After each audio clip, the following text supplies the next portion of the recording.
Anybody want to give it a shot? Use of Spanish in the classroom. Use of Spanish in the classroom. L1, interference. Is it good? Is it a help? Is it a hindrance? When do I do it? How do I limit it? When is it useful? That's a great question. Okay. And you would want to narrow that down, obviously. Okay. Should I use it at the very beginning for them to be able to understand the rest of the lesson? How can I limit the use and still make it productive? That kind of thing. Anything else? Yes?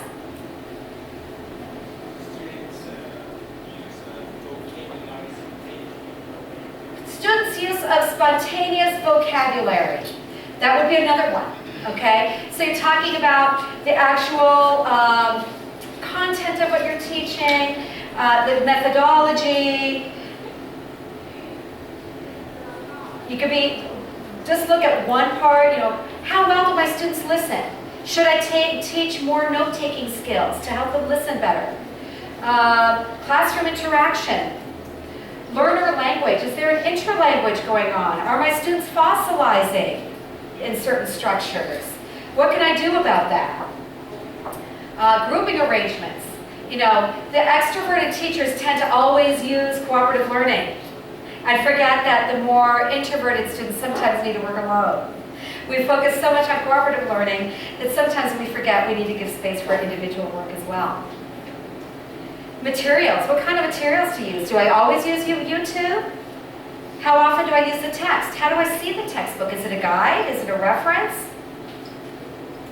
And grammar and vocabulary. There you go. And assessment. So tips for success. Start with a very small question.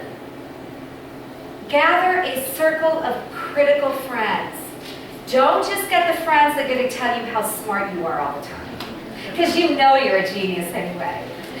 Get the ones that are going to say, that's a very important point, but let's think about it this other way as well. I respectfully disagree with your opinion. Okay? We need to also give them those chunks of language to be able to do that. Stick to your plan. Let your students in on the secret. All too often we stand behind this mask of expertise and we don't show them that we're co-learners. Okay? Say, this is what I'm kind of interested in, and I'll share what I'm studying about along the way. Because you're giving them that procedural knowledge, how to do research, how to learn, okay? Use obstacles as opportunities. You've heard that before. For most of you, that's old hat for you. You're used to working with obstacles and turning them into opportunities. That is something that's so wonderful about Colombia. That is often not seen in other countries, and I applaud you for that. And accept that your conclusions won't change the world, folks. Sorry, all that time and effort and energy will not change the world. But if you get a lot of Colombo teachers and a lot of Colombian teachers working together and building a corpus of research, that changes the world.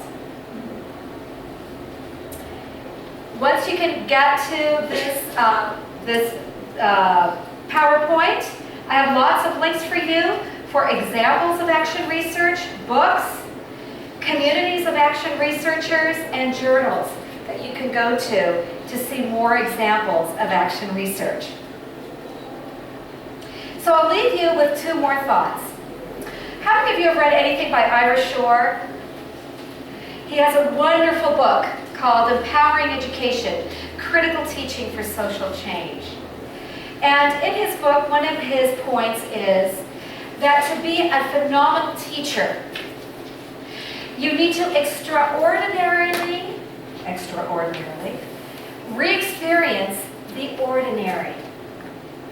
Look at a drop of water with your students and engage in a marvelous exploration of the universe that is inside that drop of water. Okay? Talented teachers know how to do that and engage their students in the passion and excitement of learning about something as ordinary as a drop of water. As action researchers, you do that even more. You're extraordinarily re-experiencing the ordinary. Teacher research is not an extra thing to have to do. It's a way of being. It's a way of continuing to evolve. And I thank you for engaging in that in the Colombo, at Única, in Colombia, and you will become leaders in showing other people how to become teacher researchers. And I applaud you for all the hard work you've been doing in this process. So thank you.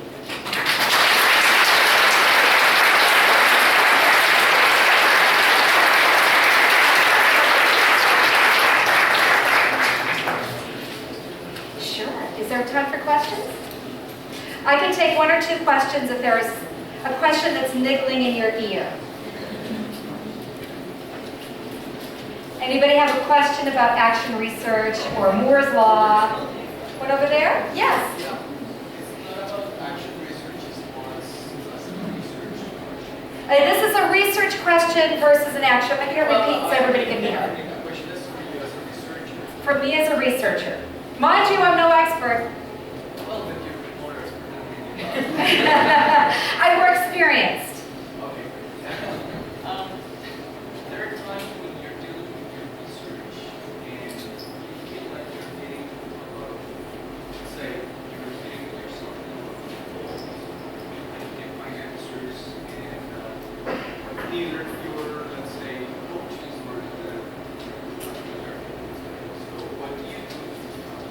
When you can't find a coach or you can't find sources, Yeah, no, and let's say you just stop yourself to it depends on what's stopping you, right? If it's a lack of ways to find good scholarly articles, I believe that in the Colombo, are you with the Colombo? At the library, there's a wonderful database called JSTOR. Can I put a plug for JSTOR? Yay, JSTOR! It's hard to do research if you don't have a database like JSTOR, which is extremely expensive, and Colombo Única has brought it in. And what you do is you get into, I guess, a computer in the library, and you plug in anything, you do a Boolean search, and you can come up with, you know how so many times you're researching on the internet, and you finally find that one wonderful article, and it says, you have to pay $20. JSTOR gets that for you for free, only because you're part of the Colombo and Única. Okay? What you need to do is ask the folks at Colombo, go to the library, find out all of those questions, and I'm sure you've built up a system of supervisors as well that have engaged in action research that can be good coaches for you as well. Anybody else? Yes? How do you see the role of theory and theoretical framework in action research? That's an excellent question. Excellent question. I'm so glad you asked it. I will pay you later. What that means is action research and theory. What I propose is, as you're starting to think about that little niggling question, go to what's already known about that question. Go to JSTOR. Find out now, something that we need to make a distinction about is what is theory and what is research. If the article says, the subjects in this study, that's research. If it says, the model that I propose, that's a model, that's theory. Okay? Too often we confuse the two. A theory is built up of a lot of studied research studies. You do need to do that to inform you so that you don't recreate the wheel. There might be a lot of people that have already studied about learning strategies. Yeah, there's a huge corpus of learning strategies in terms of the research. So the kind of research that you do might be what 50,000 other people have already done. Okay? and you'd be wasting your time. You could find what within learning about learning strategies is there less known, and that's what I'm going to look at. And that's how I can contribute to the research body, okay? So yes, you want to do that and you want to connect it to your own study. Thank you for asking. Anyone else? I think I've run over my time a lot. I've so run out of time. Okay, thank you. Thank you very much.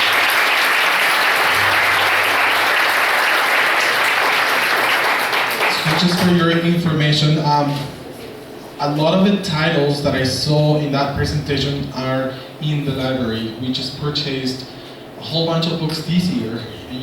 All of them are mostly on assessment and action research. So I would really advise you to check out the catalog in order to find all those titles. I could identify at least 5 of them. Wonderful. So you could go check them out. A couple of announcements. I would like just to tell you that there are a couple of changes. It seems like some people haven't seen these changes. There was a paper inside, like a handout, with some changes. And then there is the very first one that is Pilar Gao.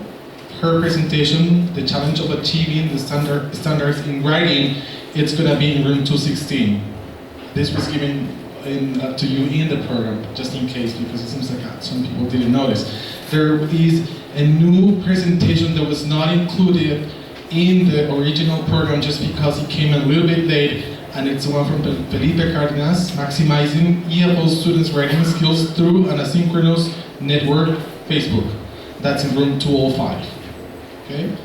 I would like to also invite you for what we're going to be doing right after the concurrent session, and that is actually our closing ceremony. We have the tendency not to sometimes just to leave a little bit early, but we would like to show appreciation to all the presenters, keynote speakers. It would be really great to be here for that closing ceremony.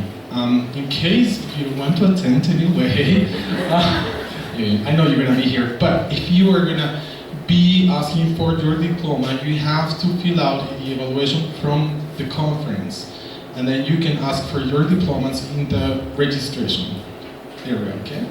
But anyway, I hope we are all together here for the closing ceremony. Yeah, thank you very much.